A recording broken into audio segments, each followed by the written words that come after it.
दोस्तों, एक होता है पढ़ना और एक होता है ध्यान से मन लगाकर पढ़ना। क्योंकि पढ़ना तो हम उसको भी कह सकते हैं जब घंटों तक सामने किताब खुली हो और हमारा ध्यान कहीं और हो। लेकिन ध्यान से मन लगाकर पढ़ने का मतलब है कि तुम जितनी देर किताबों के सामने बैठे हो, तुमने उतनी देर में कुछ ना कुछ याद किया है, कुछ ना कुछ रिवाइज किया है, कुछ ना कुछ अपना आउटपुट निकाला है। सच में अगर तुम कुछ करना चाहते हो ना अपनी लाइफ में, तो यह जो किताब सामने रखकर खुली आंखों से खुद को और बाकी सबको धोखा दे रहे हो, इसको छोड़ना पड़ेगा। सबसे पहले तुम खुद के स्टडी सेटिंग टाइम ऐसा रखो जिसमें तुम जितनी देर पढ़ाई करो उतनी देर सिर्फ तुम पढ़ाई करो। उस वक्त लोगों की बातें नहीं, दोस्तों की लालच नहीं, ये सब तुम्हारे दिमाग में नहीं आना चाहिए। अगर तुम अपने टारगेट को लेकर डिटरमाइंड रहोगे तभी तुम्हारे गोल्स पूरे हो सकते हैं। तुम डिटरमाइंड रहोगे तो उसके बाद तुम्हें अगर कोई कुछ भी कहे कि तुम कुछ नहीं कर सकते हो, तो उसकी बातें बिल्कुल मत सुनो, चाहे वो तुम्हारा कितना ही खास क्यों ना हो। क्योंकि अगर तुमने कुछ ठान लिया है, कुछ सोच लिया है, तो फिर कोई माय का लाल तुम्हें वो अचीव करने से नहीं रोक सकता है। बस शर्ते तुम्हारी मेहनत होनी चाहिए। किसी की भी नेगेटिव बातों पे ध्यान मत दो।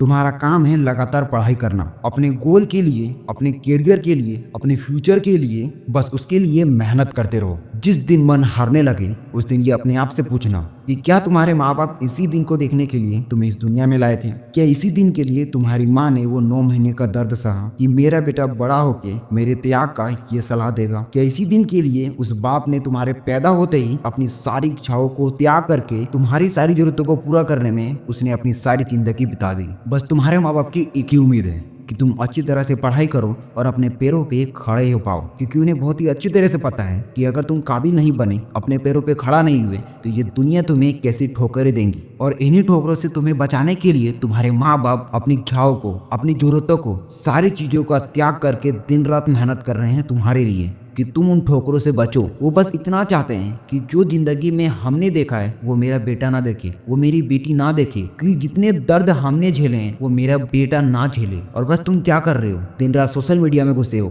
दिन रात फोन देखते हो, दिन भर तुम इतने बिजी रहते हो कि एक कॉल तक तुम्हारे माँ बाप के पास नहीं जा पाता है। दिन भर तुम इतने बिजी रहते हो कि तुम्हारे लिए 24 घंटे तक कम पड़ जाते हैं। और बाद में आखिर में ये बोलते हो कि मुझे पढ़ने का टाइम तक नहीं मिला। असल बात तो ये है कि तुमने कभी पढ़ाई करने की कोशिश ही नहीं की। कभी तुमने ये सोचने की कोशिश ही नहीं की कि तुम्हारे माँ बाप तुम्हारे लिए सबसे ज्यादा मेहनत कर रहे हैं, वो सारी चीजें तुम्हारे लिए कर रहे हैं, मगर तुम कभी उनकी जगह सोच ही नहीं पाए, उनकी भावनाओं को समझ ही नहीं पाए। बस वो क्या चाहते हैं कि तुम अच्छे से पढ़ लिख के एक अच्छा इंसान बनो, काबिल इंसान बनो, अपने पैरों पे तुम खड़े हो जाओ और एक अच्छी सी नौकरी करो। और जब वहां से पैसा आना शुरू हो तो वो पैसे भी तुम खुद ही रखो। वो क्या चाहते हैं कि बस इतना कि जो हमने दर्द सहा है वो हमारा बेटा ना सहे। तो क्या तुम्हें अभी भी ऐसा लगता है? तो क्या तुम्हें अभी भी ऐसा लग रहा है कि मेरा फोन देखना सही है, मैं अभी भी फोन देखूंगा? तो अभी इस वीडियो को बंद कर दो। अगर इस वीडियो को देखने के बाद भी तुम्हारे अंदर 1% का मोटिवेशन नहीं आया है, तुम्हारे अंदर एक छोटी सी आग नहीं लगी है, तो इस वीडियो को बंद कर दो। और मुझे ऐसी वीडियो बनानी भी नहीं है जो इसमें मैं रियलिटी बता रहा हूँ, हर एक चीज खोल के बता रहा हूँ। अगर तुम्हें अभी भी लगता है कि ये सारी चीजें सब मैं एक स्क्रिप्टेड के हिसाब से लिख रहा हूँ, तुम्हारे लिए कोई दुनिया में मोटिवेशन वीडियो नहीं है तुम्हारे लिए। क्योंकि जो चीज रियलिटी होती है वो चीज रियल होती है और ये एक रियल कहानी है और ये मेरी खुद की कहानी है। तो अगर तुम इस चीज से फेस कर रहे हो, इस एज में हो और उन चीजों को फेस कर रहे जो मैंने इस स्टोरी में बताई है, तो मुझे कमेंट में बताओ। और ऐसे ही वीडियो के लिए सबको पता है कि क्या करना होता है, तो मैं नहीं बोलूंगा, तुम खुद से करो। अगर तुम्हें अच्छा लगा हो, अगर तुम्हें थोड़ी सी भी लगी हो कि हाँ इस थोड़ी सी आवाज में दम है, तो फॉलो कर लो। क्योंकि आगे तुम्हारी लाइफ पूरी तरह से चेंज होने वाली है, इसकी गारंटी मैं तुम्हें देता हूँ और इसका सबूत भी मैं ही तुम्हें दूंगा और खुद करके दूंगा। तो मिलते हैं अगली वीडियो में, तब तक के लिए जय हिंद, जय भारत। एग्जाम आने वाले हैं, मुझे नहीं पता कि तुमने पूरा साल क्या किया है, बस अभी के 2 महीने अच्छी तरह से दे दो, पूरी लाइफ चेंज हो जाएगी। तुमने साल भर क्या किया है मुझे नहीं पता, तुम्हारे माँ बाप को नहीं पता, किसी को नहीं पता है। लेकिन अगर तुम ये 2 महीने अच्छी तरह से दे लेते हो ना, तो यकीन मानो ये 2 महीने में उस सारा साल भर का रिग्रेट खत्म हो जाएगा। तुम्हारी अच्छी रिजल्ट पूरी फैमिली की, पूरे सोसाइटी की, तुम्हारे फ्रेंड्स की, तुम्हारा जो जितना समय बर्बाद हुआ है सारा भरपाई हो जाएगा। तो इसलिए 2 महीने रगड़ के पढ़ो। मिलता हूँ अगली वीडियो में।